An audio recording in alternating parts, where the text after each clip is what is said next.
The steering committee meeting was held in The Hague a couple of days ago, and it was under the leadership of the Netherlands, Malawi, and Mexico. There was an innovative approach to this meeting where there were a lot of opportunities for interaction and engagement by all actors.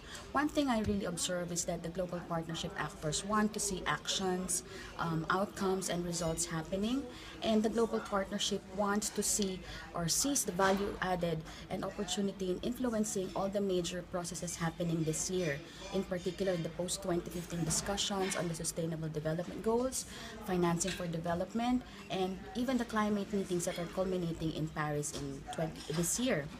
But then I still see huge divergences in priorities that each global partnership actor brings to the table, which is quite understandable because we're all coming from different contexts and we all face different challenges. However, while the global partnership wants to see itself as a visionary in some respect, I notice that there are still old baggages that persist.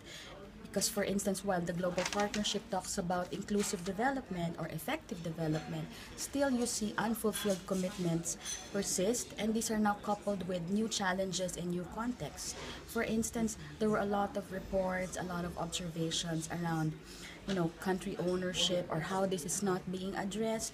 There's still a lot of issues around untying aid, fragmentation, plus of course the new challenges, which is the emerging role or the prominence of the private sector role in development cooperation. And for us, civil society, there's still that persisting issue about the shrinking space for civil society, and bottom line is addressing inequalities. So while there's a lot of discussion about how the global partnership can contribute to the global efforts towards poverty eradication and addressing inequalities, there's also been some reflection about if the global partnership really would want to make a difference, then it should focus. We can't be all over the place. It should focus, and there were already some proposals that probably we would be better positioned in some topics, some issues like domestic resource mobilization, fragility, inclusive partnerships, and the private sector. So I think coming out from the steering committee meeting, I think civil society, we still have a lot of tasks ahead of us.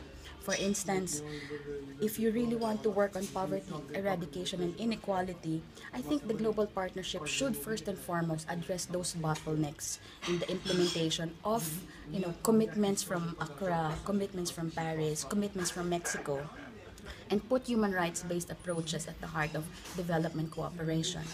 We need to really push the bar a little bit higher in terms of promoting inclusive development in all of these development processes. We need to really raise the bar again for promoting and supporting an enabling environment for civil society. And I think, at the end of the day, what we really want to promote is a rethinking, a reimagining. What does development cooperation really mean for us? What are the fundamental principles around development cooperation that we would want to bring forward so that all the other actors in the global partnership would also have this visionary this vision towards effective development. And for us, I think what we really need to work harder in the coming months would be upholding the right to development of peoples, promoting international solidarity as the foundation of development cooperation.